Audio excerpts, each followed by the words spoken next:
Yun, isang magandang araw sa mga kalanser natin, no? Balik tayo sa pagbibideo. Ito po ay advice lang sa mga baguhang may sasakyan, lalo na yung mga fanatics ng Mitsubishi Lancer o mga old school. Advice lang to, mga boys, mga guys, mga Lancer boys, no? Itong Lancer ko nakaparada lang dito sa tapat ng bahay namin, so ibig sabihin sa labas.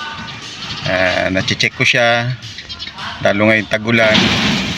Napansin ko na may mga basura o mga debris na nandun sa makina, so naisip ko agad may pumasok na daga kasi malapit rin sa kanal to Tsaka may napansin ako mga dumi ng daga, tsaka yung iba yung amoy niya, amoy mapanghi talaga, amoy daga. So ginawa ko, unang-una nag-order ako sa Lazada ng pang-spray, yung poison sa daga, no? Inisprayan ko siya. So mga ilang araw, dinicheck ko siya, chinek ko yung mga wiring, wala naman siyang kagat. Tapos ito lang, itong ngayong araw lang na to, chinek ko uli siya, dinoble check ko, yung may nakita ako, may napansin ako, no? Critical pa naman yung kanyang nasira, no? Ito, papakita ko sa inyo. Kaya napakahalaga na double check muna yung lalo pag aalis kayo, double check niyo yung makina nyo. Pakita ko kung ano naging damage ng sasakyan.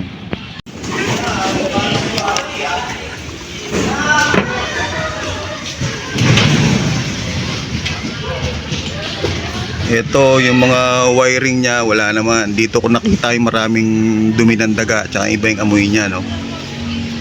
So dinoble check ko siya, yung mga hose, yung mga wiring, kasi critical yan pag bumabiyahe tayo.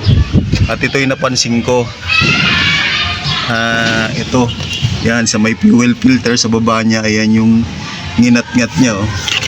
Ito, ayan, kita nyo ba? Ayan, bali parang ang mabubutas na, ayan, oh. Ito, ayan,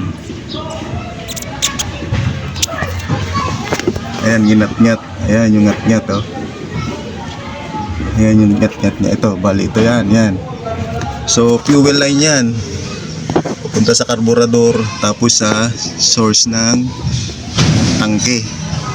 So kung hindi ko na double na check yan na ng maigi, tatakbo ko, baka pumuslit yung gas dyan. Ayun na, sira na. So papalitan ng husto, tatagas yung gas dito sa may fuel filter.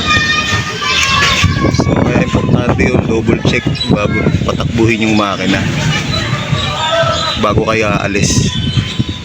So yun, buti na lang nag double check tayo. Kung hindi, tatakbo tayo na puputok yung hose, mauubos yung gasolina, bigla tayong hihinto. So napakahalaga na bago umalis, lalo't nakaparada lang sa labas yung auto nyo, i-double check yung makina, lalo ngayong tagulan, maraming lumalabas na daga. So yun lang, mga Lancer boys, sa mga old schooler, sana nakatulong tong ating vlog. Awareness lang sa mga may-ari ng kotse na walang parking. Salamat sa mga gustong mag-follow, mag-likes. Tulong po yan sa akin. Maraming salamat po.